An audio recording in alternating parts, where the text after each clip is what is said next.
I will show you another document. Mark for the prosecution, Attorney Peña, P-1-8-619. Another Piatos, name Rene Piatos. Pakibasa? The amount is 100... Counsel is Renan Piatos. Renan Piatos. Renan Piatos. Ang amount 110,000 pesos. At ang date ay 12/27/2023, being flashed on the screen for better appreciation of the Honorable Impeachment Court. What observation can you make or have you made as regards this acknowledgement receipt?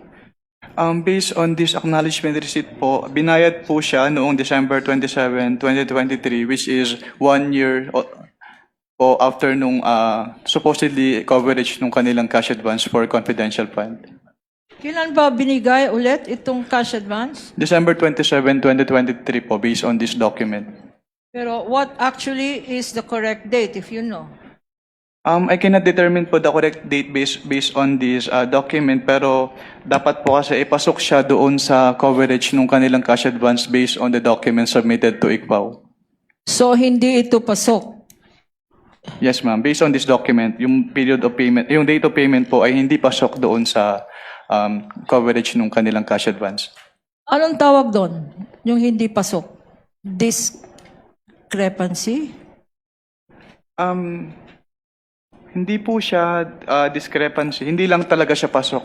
Parang the payment was made outside the coverage noong With the cash permission advance. of counsel, December 21 to December 31, 2022, yung covered period ng disbursement Yes. ng confidential fund, Mr. Romel, right? Yes, Your Honor. So when you say hindi pasok dun sa period na yon, ng Yes December po, Your 21 to 31, 2022. Yes po, Your Honor. Dahil 2023 nakalagay na taon, supposedly. Tama? Yes po, Your Honor. Okay. You may proceed, counsel. 12 months na hindi pasok. 2023.